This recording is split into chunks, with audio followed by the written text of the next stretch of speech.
When I have a horse that's behind my leg in the walk, I find that if I take this pokey, lazy horse and I use my leg and use my leg and use my seat, I start driving and driving, what they end up doing is they hollow and they could go lateral. So the walk is the easiest gait to ruin. The trot is the easiest gait to influence. And so that's why we buy a horse with a good canter and a good walk. So this horse has a pretty decent walk, and I'm trying to make him lazy to show you. So if he's behind my leg, what I would do is bump with my leg, add the whip, let him bounce to trot. I kind of block him. I don't want to really go trotting, but there's no impulsion in the walk. And so if I'm going to bump with my leg, I want impulsion. So I'm going to say, come on, buddy, wake up.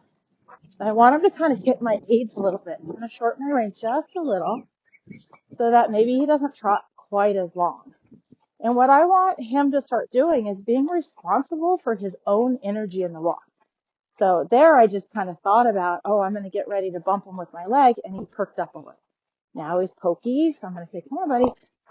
Let him hit my seat, hit my rein. I'll bend him if he doesn't come back to walk, but I don't want to pull on him.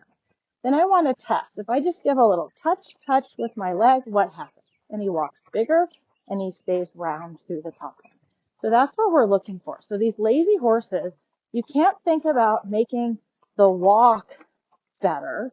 You have to think about just waking up the horse's brain a little bit more so that they know that there's a consequence to them being too lazy in the gait.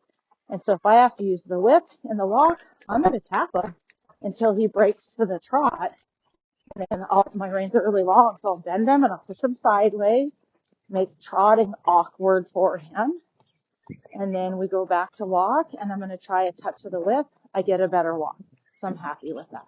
So, because I'll actually touch with the whip in the walk during a test, because my horse knows it doesn't mean like piaffe or to trot or canter. It just means, come on, wake up, buddy, take a bigger stride.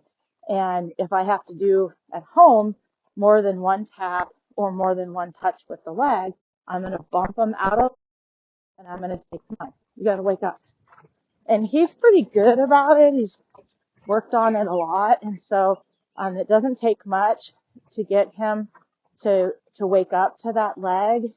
When I give him a bump, I have some horses that I have to bump with my leg and tap with the whip for like a half a circle to get them to pick up a trot on a long rein. So if it takes that much, there's no way I'm going to get them just to walk bigger or freer by touching and squeezing with my leg or by being looser in my hip.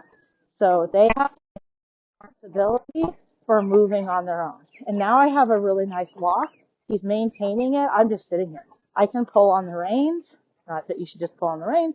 And he just keeps walking because he knows there's a consequence. And my leg is completely off. I'm not using any leg at all. He knows he has to stay responsible. So then when they can stay in front of the leg like that on a longer rein, we can shorten our reins up. And they keep marching along without me having to encourage them. And that's what's then required for us to be able to then go into piaffe or passage. So even if that's not something that you're thinking about doing with the horse that you own, I don't think you'll ever make it to that level in the future.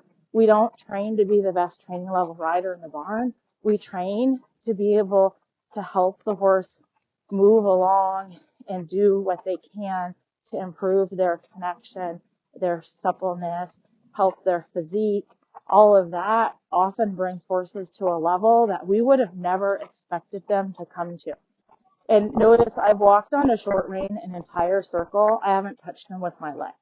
So just from that little work that we did there, he's learned.